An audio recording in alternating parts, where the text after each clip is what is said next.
5 സ്ഥലങ്ങളിൽ എന്റെ ശവഘോഷയാത്ര നടത്തി ക്രിസ്ത്യൻ പാദ്രിമാര് മുന്നിൽ നിന്നിട്ട് മരണം വരും ഒരു നാൾ ഓർക്കുക മർത്തിയ കൂടെ പോരും നിൻ ജീവിതം. നമസ്കാരം. കേരളം ഇന്നേ വരെ കണ്ടിട്ടില്ലാത്ത മഹാദുരന്തത്തിനാണ് വയനാട് സാക്ഷ്യം വഹിച്ചത്. വയനാട് മേപ്പാടിയിലും മുണ്ടക്കയിലും ഉണ്ടായ ഉരുൾപൊട്ടലിൽ ഏതാണ്ട് 400-ലധികം ആളുകൾ മരിച്ചു എന്നുള്ള ഔദ്യോഗിക കണക്കുകൾ വരുമ്പോൾ മരണം സംഖ്യ 1000 വരെ ഉയരാൻ സാധ്യതയുണ്ട് എന്നാണ് പരിസരവാസികളിൽ നിന്ന് കിട്ടുന്ന വിവരങ്ങൾ. മേപ്പാടി മുണ്ടക്കൈ പ്രദേശങ്ങൾ കേന്ദ്രീകരിച്ച് നടന്ന ഈ ഉരുൾപൊട്ടലിൽ 2 ഗ്രാമങ്ങൾ അപ്പാടെ മണ്ണിനടിയിൽ ഒലിച്ചു പോയിരിക്കുന്നു എന്നുള്ളതാണ് അറിയാൻ കഴിയുന്നത്. വാർത്താ മാധ്യമങ്ങളിലൂടെ ബഹുമാനപ്പെട്ട പ്രേക്ഷകർ ഇതെല്ലാം കണ്ടറിഞ്ഞിട്ടുണ്ടാകും.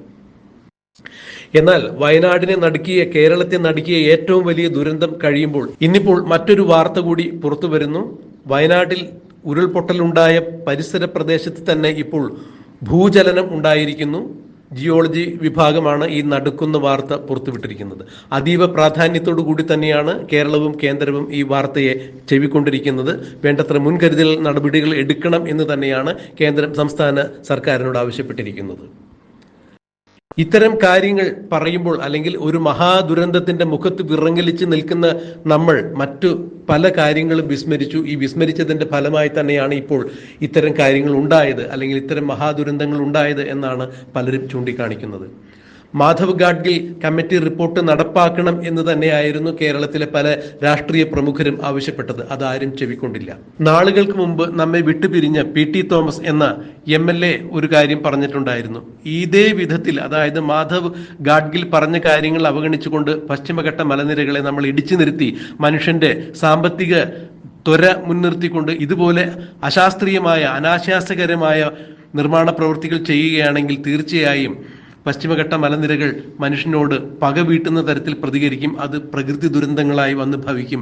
മനുഷ്യൻ ഒരിക്കലും അത് തടയാൻ സാധിക്കില്ല എന്നാണ് അന്ന് നിയമസഭയ്ക്ക് അകത്തും പുറത്തുമെല്ലാം PT തോമസ് ഘോരം പറഞ്ഞത്. അതായത് പ്രകൃതിയെ സംരക്ഷിക്കേണ്ടതിന്റെ കൃത്യമായ അടിസ്ഥാനപരമായ കാര്യങ്ങളാണ് PT തോമസ് ഉയർത്തി കാണിച്ചത്.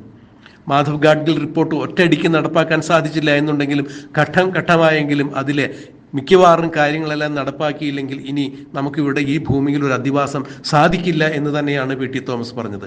അന്ന് ഇത് പറഞ്ഞ PT തോമസിന്റെ ശവഘോഷയാത്ര, അതായത് ജീവിച്ചിരിക്കുന്ന PT തോമസിന്റെ ശവഘോഷയാത്ര നടത്തുവാനാണ് മെത്രാന്മാർ ഉൾപ്പെടെയുള്ള ക്രൈസ്തവ സമൂഹം തുനിഞ്ഞത്. മറ്റൊരു രാഷ്ട്രീയ പാർട്ടികളും മുന്നിട്ട് വന്നത്. മാത്രമല്ല ഈ പ്രതീകാത്മക ശവഘോഷയാത്ര നടത്തി. മാത്രമല്ല ജീവിച്ചിരുന്ന PT തോമസിന്റെ പ്രതീകാത്മക ശവഘോഷയാത്ര നടത്തിയതിനു ശേഷം ഏതാണ്ട് 1600ഓളം പേർക്കാണ് അവർ പോത്തിന് വെട്ടി സദ്യ ഒരുക്കി വിളമ്പിയത് എന്നുകൂടി എടുത്തു പറയേണ്ട കാര്യമാണ്.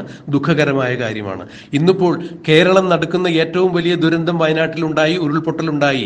ഈ ദുരന്തം ഉണ്ടായതിന് ഒരാഴ്ച പിന്നിടുമ്പോൾ വീണ്ടും അതേ പ്രദേശത്ത് തന്നെ ഉരുൾപൊട്ടലുണ്ടായി എന്ന് പറയുമ്പോൾ അന്ന് PT തോമസും മാധവ് ഗാഡ്ഗിലും പറഞ്ഞ കാര്യങ്ങൾ അന്വർത്ഥമാണ്, അത് അക്ഷരമൃതി ശരിയാണ് എന്നുള്ളത് കേരള സമൂഹത്തിന് മനസ്സിലാകുന്നു.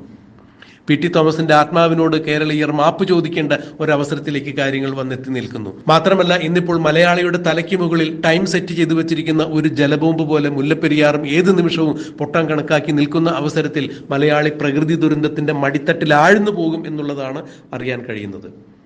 അന്ന് PT തോമസ് എങ്ങനെയാണ് പ്രകൃതിയെ സംരക്ഷിക്കേണ്ടത്, പ്രകൃതിയെ സംരക്ഷിച്ചില്ലെങ്കിൽ മലയാളിക്കും കേരളത്തിനും ഉണ്ടാകുന്ന നഷ്ടങ്ങൾ എന്തായിരിക്കും എന്നുള്ളത് കൃത്യമായി തന്നെയാണ് PT തോമസ് തന്റെ പ്രസംഗങ്ങളിലൂടെ എല്ലാം ജനങ്ങളോട് ഉത്ബോധിപ്പിച്ചു കൊണ്ടിരുന്നത്. എന്നാൽ സത്യം പറയുന്നവന് വെട്ട് എന്നുള്ള അർത്ഥത്തിൽ തന്നെയായിരുന്നു PT തോമസിനെ പലരും ഒതുക്കിക്കളഞ്ഞത്. അല്ലെങ്കിൽ PT തോമസ് എന്ന ജനപ്രതിനിധിയെ ഇല്ലാതാക്കുവാൻ വേണ്ടിയാണ് അന്ന് എല്ലാവരും ശ്രമിച്ചത്. ഇന്നിപ്പോൾ PT തോമസിന്റെ ആത്മാവ് ഇതെല്ലാം കണ്ട് വിലപിക്കുന്നുണ്ടാകാം.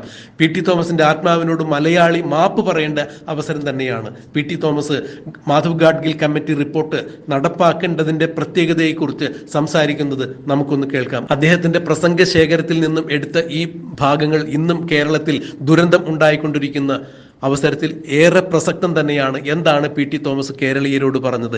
എന്താണ് PT തോമസ് ആഗ്രഹിച്ചിരുന്നത്? കേരളം നശിക്കാൻ പാടില്ല, മലയാളി നശിക്കാൻ പാടില്ല എന്നാണ് PT തോമസ് ആഗ്രഹിച്ചിരുന്നത്. അതുകൊണ്ട് തന്നെയാണ് അദ്ദേഹം പറഞ്ഞത് മാധവ് ഗാഡ്ഗിൽ റിപ്പോർട്ട് നടപ്പാക്കണമെന്ന്.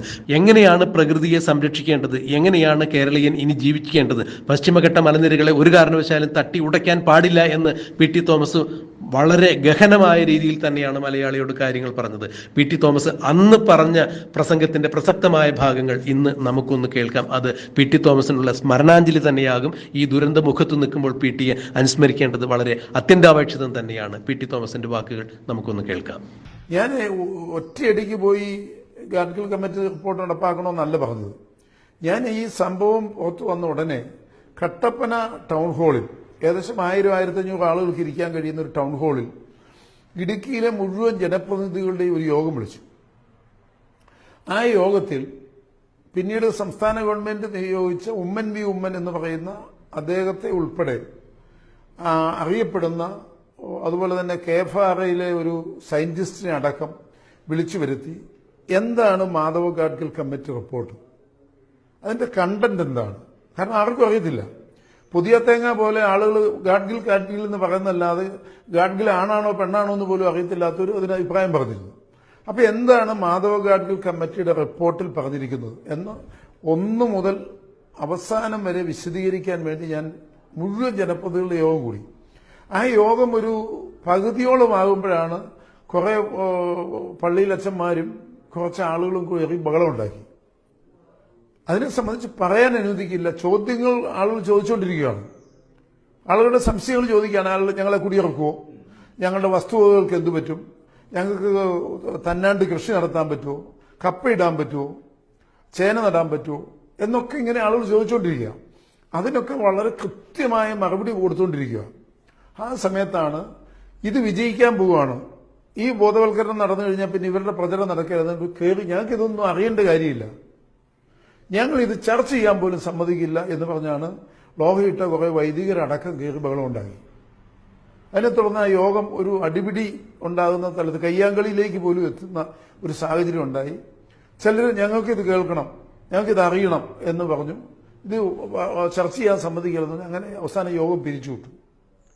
അപ്പൊ അതിനെ തുടർന്ന് പിന്നീട് പിറ്റേ ദിവസം തൊട്ടുണ്ടായത് ഇടുക്കിയിലെ നിരവധി ദേവാലയങ്ങൾ കേന്ദ്രീകരിച്ച് ഞായറാഴ്ച ദിവസം പ്രത്യേകിച്ച് ഞാൻ എന്തോ ഒരു അന്തിക്രിസ്തുവാണെന്നുള്ള മട്ടിലുള്ള പ്രചരണങ്ങൾ ആരംഭിച്ചു.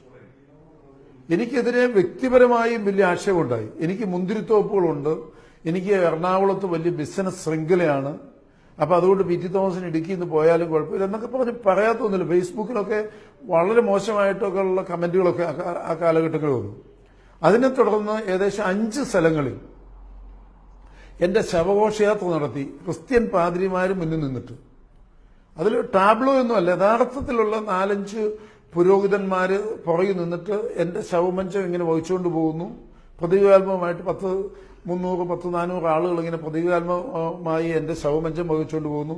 അതിന്റെ പുറകിൽ നിന്നിട്ട് സാധാരണ ചെയ്യാറുള്ളത് നാട്ടുകാരെങ്കിലും ഒരു അച്ഛന്റെ ലോഹം ഇട്ടുകൊണ്ടാ ചെയ്യുക, കുന്തിരിക്കൊക്കെ ഇത് ചെയ്യാം. ഇതങ്ങനെയല്ല. ഈ യഥാർത്ഥത്തിലുള്ള 4-5 വളരെ പ്രമുഖരായ പള്ളിയിലെ 4-5 അച്ഛന്മാര് മരണം വരും ഒരു നാൾ ഓർക്കുക മർത്തിയ, കൂടെ പോരും നിൻ ജീവിത ചെയ്തികളും എന്നൊക്കെ പറഞ്ഞുള്ള മരണാനന്തര പാട്ടുമൊക്കെ പാടി എന്റെ ശവസംസ്കാരം നടത്തുന്നത് പ്രതീകാത്മകമായി കാണിക്കുകയും എന്നെ പ്രതീകാത്മകമായി ശവടക്ക് നടത്തുകയും അതിനെ തുടർന്ന് ഇരട്ടയാർ എന്ന് പറയുന്ന സ്ഥലത്ത് പ്രത്യേകിച്ച് ഒരു 1200ഓളം കിലോ തൂക്കം വരുന്ന 2-3 പോത്തിനെ വെട്ടി ആ വന്ന ആളുകൾക്ക് മുഴുവൻ സന്തോഷസൂചകമായി ശാപ്പാട് കൊടുത്തു.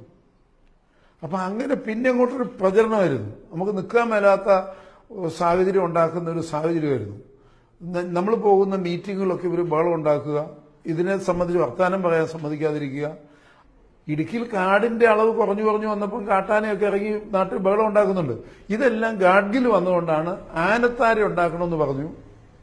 ആനയ്ക്ക് നടന്നു പോകാൻ കൃഷിയുടെ ഇടങ്ങളിലൂടെ പ്രത്യേകമായ ഒരു സ്ഥലം ഉണ്ടാക്കണം എന്നൊക്കെയാണ് ഇതിന്റെ അകത്ത് പറഞ്ഞിരുന്നത്. ഗാഡ്ഗിൽ പറഞ്ഞിരുന്ന ഒരു കാര്യം, പരമ്പരാഗതമായി ആനകൾ പോയിക്കൊണ്ടിരിക്കുന്ന ആനത്താര എന്ന് പറയും. ആനത്താരയുണ്ട് കാടിനകത്തൊക്കെ. ആ ആനത്താരയിൽ നിർമ്മാണം ഒഴിവാക്കണം. അവിടെ നിർമ്മാണം നടക്കുമ്പോഴാണ് ഈ ആന വളരെ വയലന്റായി നാട്ടുപുറത്തേക്ക് ഇറങ്ങുന്നതെന്നാണ് ഗാഡ്ഗിൽ പറഞ്ഞത്. അതിന് ഇവർ പ്രചരണം കൊടുത്തത് കുമളി-മൂന്നാർ റോഡുണ്ട്. കുമളി-മൂന്നാർ റോഡിന്റെ വലതുവശം എന്ന് പറയുന്നത് തമിഴ്നാട് അതിർത്തിയാണ്. അപ്പൊ ഇവർ കൊടുത്ത പ്രചരണം കുമളി-മൂന്നാർ റോഡിന്റെ വലതുവശത്താരും താമസിക്കാൻ പാടില്ല, അതല്ല ആനത്താരയായിട്ട് പ്രഖ്യാപിച്ചു. ഇത് ഒരിക്കൽ പോലും വായിച്ചിട്ടും കണ്ടിട്ടും ഇല്ലാത്ത ആളുകൾ പള്ളിയിൽ വിശ്വാസത്തിന്റെ ഭാഗമായിട്ടല്ല പ്രസംഗിക്കുന്നത്. ഒരു വിശുദ്ധ കുർബാന അർപ്പിച്ചതിന് ശേഷം അൾത്താരിൽ നിന്ന് ഒരു വൈദികൻ പ്രസംഗിക്കുകയാണ്. അപ്പം ഒരു വിശുദ്ധ കുർബാനയിൽ വിശ്വസിക്കുകയും അല്ലെങ്കിൽ യേശുക്രിസ്തു വിശ്വസിക്കുകയും ചെയ്യുന്ന ഒരു വിശ്വാസി ഈ അൾത്താരയിൽ നിന്നൊരു വൈദികൻ കള്ളം പറയില്ല എന്ന് ആ പാവപ്പെട്ട വിശ്വാസി വിശ്വസിച്ച് പോയതിന് കുറ്റം പറയാൻ പറ്റിയല്ല. അപ്പം കുമളി മൂന്നാർ റോഡിന്റെ വലതുഭാഗം ആനത്താരയായിട്ട് പ്രഖ്യാപിച്ചിരിക്കുകയാണ് ഗാഡ്ഗിൽ എന്ന് പറഞ്ഞപ്പം വൈദികനാണ് പറഞ്ഞത്. അയാൾ വാവായിക്കും പുത്തനും വെച്ചിട്ട് ഇതും വിശ്വസിച്ച് പോയി നാട്ടിൽ പോയി അവൻ കലാപം തുടങ്ങി.